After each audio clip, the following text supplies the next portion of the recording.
Hello students, आज मैं आपको लाप्लास इनवर्स ट्रांसफॉर्मेशन की सेकंड शिफ्टिंग प्रॉपर्टी जो है वो समझाने जा रहा हूं। उसका प्रूफ भी मैं आपको यहां पर कराऊंगा। तो प्रॉपर्टी क्या है पहले वो देख लीजिए। If Laplace inverse transformation of F P is equals to F T, then Laplace inverse transformation e to the power minus A P F P ये इक्वल हो जाता है जी टी के। अब यहां देखिए फंक्शन चेंज हो गया है। पहले एफ टी के बारे में बात हो रही थी, अब यहां पर जी टी आ गया है। तो जी टी क्या होता है? Where G T is a function F T minus A and 0 when t is greater than a, t is less than a। इस फंक्शन का नाम होता है हेविसाइड्स फंक्शन। ठीक है, तो ये हमारी प्रॉपर्टी है। इसका यूज भी मैं आपको सिखाऊंगा क्वेश्चंस में, लेकिन यहां पर मैं आपको सिखाने जा रहा हूं इसका प्रूफ कैसे करना है।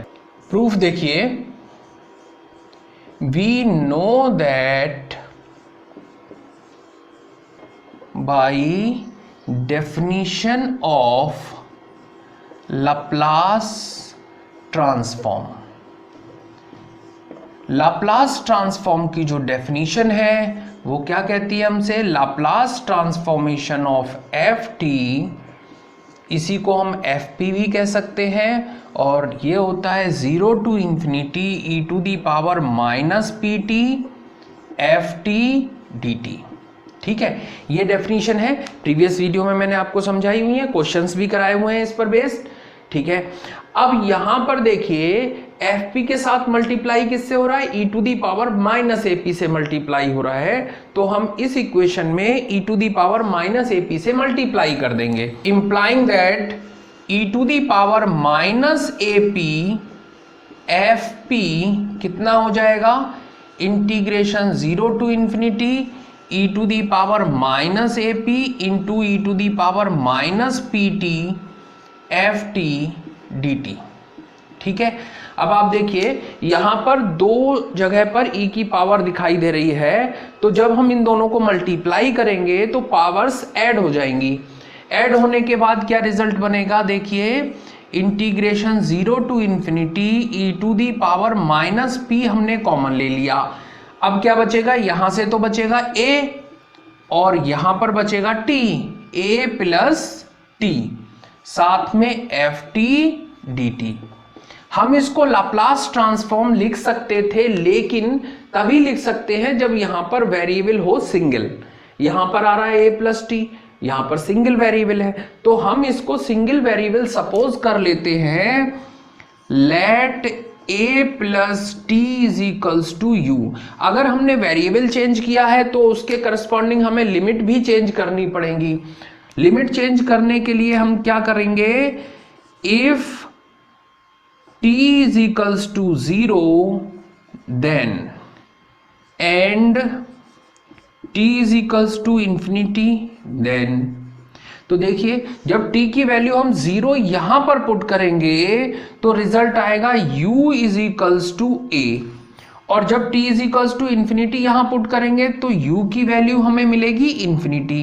ठीक है, अब लिमिट तो चेंज हो गई, a प्लस टी की जगह पर भी u आ जाएगा। यहां dt जो है वो चेंज करना रह गया, तो इसका डिफरेंशिएशन करें। a का डिफरेंशिएशन 0 हो जाएगा, t का डिफरेंशिएशन होगा dt, और यहां से u का डिफरेंशिएशन कहलाएगा du। तो dt की जगह पर हम du नोट कर देंगे। अब हमारे पास e to the power minus A P into F P कितना आ गया? Integration a to infinity e to the power minus P U F. अब यहां पर t लिखा हुआ है, तो इस t को चेंज करना है, कितना आ जाएगा? u माइनस a, और dt की जगह पर हम लिख देंगे du। ठीक है, अब ये तो हमने चेंजेस कर दिए, लेकिन प्रॉब्लम ये है कि हम इसको लाप्लास ट्रांसफॉर्म के रूप में नहीं लिख सकते, क्योंकि यहां पर लिमिट a टू इंफिनिटी है। ठीक, अगर a टू इन्फिनिटी लिमिट है तो ये लाप्लास की डेफिनेशन नहीं बनती है, क्योंकि यहां लिमिट होनी चाहिए 0 टू इन्फिनिटी। तो यहां पर एक काम करके किया जाएगा, 0 टू a लिमिट में e to the power minus P U into 0 D U, इस इंटीग्रेशन की वैल्यू 0 होगी, तो 0 को हम इसमें ऐड कर देते हैं a to infinity e to the power minus P U F U minus A D U. ठीक है, अब लिमिट तो यहां से यहां तक 0 टू इन्फिनिटी हो गई, लेकिन इंटीग्रेशन हमें मिल रहे हैं 2। ठीक है, इन दोनों इंटीग्रेशन से हम लिमिट ब्रेक वाला जो सिस्टम आपको मैंने क्वेश्चन नंबर 1 में या 2 में मैंने सिखाया हुआ है, उसके अकॉर्डिंग हम इस फंक्शन को नोट कर सकते हैं। लेकिन उससे पहले हमारा जो लाप्लास ट्रांसफॉर्म होता है वो टी में आता है हमेशा। ठीक है, अभी तक जो हमने क्वेश्चंस किए वो टी में थे, यहां पर वेरिएबल आ रहा है हमारे पास u। तो इंटरमीडिएट में एक प्रॉपर्टी आप लोगों ने पढ़ी होगी डेफिनेट इंटीग्रेशन में, कि अगर हम वेरिएबल को चेंज कर देते हैं तो इंटीग्रेशन की वैल्यू पर कोई भी इफेक्ट नहीं पड़ता है। तो यहां पर u की जगह मैं उस प्रॉपर्टी के अकॉर्डिंग t नोट कर दूंगा, 0 to a e to the power minus P T into 0 D T plus integration a to infinity e to the power minus P T F T minus A D T. ये किसकी help से हमने किया है? By property. ठीक है, property की help से हमने वेरिएबल चेंज कर दिया। अब यहां दो फंक्शन हैं, 0 टू a रेंज में तो फंक्शन की वैल्यू 0 है, और a टू इंफिनिटी रेंज में फंक्शन की value F T minus A है। तो हम इसे लिख सकते हैं integration 0 to infinity e to the power minus P T, और इन दोनों को हम एक नया फंक्शन नाम देते हैं जी टी। ठीक है, बाद में हम लिख देंगे where G T is equals to, यहां पर वैल्यू है 0 और यहां पर वैल्यू है t माइनस ए, एफ टी माइनस ए। तो ये किस रेंज में है? एफ टी माइनस ए। जब t की वैल्यू a से ग्रेटर है तो यहां पर आ जाएगा t is greater than a, और 0 कब है? जब a से लेस है वैल्यू, तो हम यहां नोट कर देंगे t is less than a। अब ये लाप्लास ट्रांसफॉर्मेशन हो गया, लाप्लास ट्रांसफॉर्मेशन ऑफ gt। ठीक है, e to the power minus A P F P Laplace transformation of gt हो गया।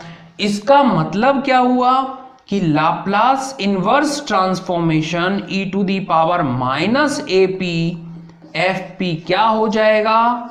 ये हो जाएगा gt। ठीक है, ये इस प्रॉपर्टी का प्रूफ है। उम्मीद करता हूं ये प्रॉपर्टी भी आपको बहुत अच्छी तरह से समझ में आ गई होगी। Thank you.